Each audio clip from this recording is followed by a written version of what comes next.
so I actually make more money by a long way in bear markets. So bear markets for macro people tend to be very interesting. So if you think about a bull market, they tend to be long, and let's say they go up 10% a year, okay, or 15 a year, something like that. That takes a long time. Bear markets, you probably get a 50 return in a 6-month period. Bitcoin has made a slight rally as it currently trades at 41,880, up 7% in the past 7 days. Ethereum experienced a bigger gain, up 15% in the past 7 days as it trades just under 3K. Even with the slight rally, most analysts, thought leaders and talking heads believe we are still in a bear market. Macro investor Raoul Pal made a bold statement in a recent interview with Elearnmarkets by Stockhedge about the bear market. Raoul stated that he actually makes more money in a bear market than in a bull market, and of course what everyone wants to know is how. Listen to Raoul as he explains how he approaches a bear market with the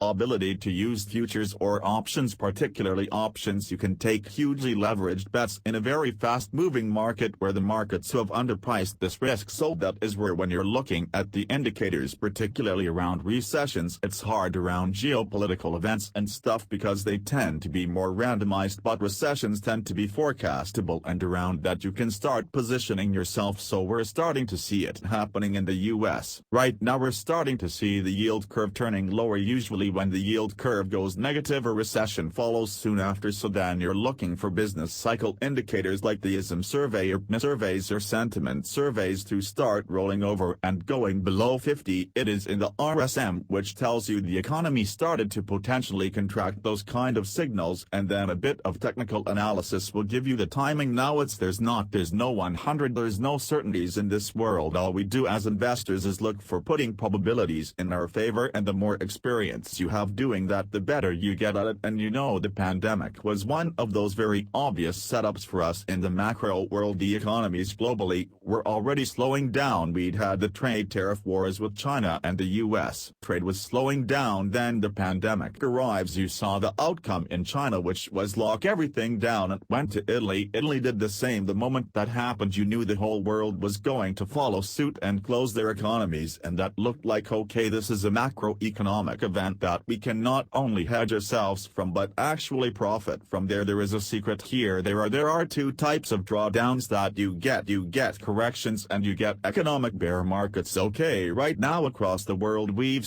been seeing markets sell off. Well, if we go back to my framework, the ISM is still positive. Global growth is still positive. Yes, it's rolling over. Yes, the yield curve's coming, but none of the economic signals are there. Okay, so really you have to be quite lucky to capture those events. Yeah, and I would say I probably get, it's a very 50-50 hit rate. Maybe 10 of those kind of corrections you can spot. They tend to be technical analysis, but you often have many false starts, and then finally it happens and they're not great. If you get the other one, which is all the economic signals stack up, then I have 100 hit rate. Sure, no, that's 100 would be fair. I'm always early, so give me, maybe get stopped out once, give it a go once, maybe even a second time. For the third time you make all the returns, so you might lose 2%, lose 3%, make 30-40%. It's thinking of the risk returns, but just picking market corrections. Unless you're a really good trader, I tend to be longer term. I tend to be 6 months to 2 years is my time horizon. Our ego wants us to pick all of these because it makes you feel right. Bears always sound smarter, and I've been a bear a lot of the time, but realistically you're better off to buy the dips than to sell the rallies. And India is a market where I have waited for a full structural bear market for 15 years. It just doesn't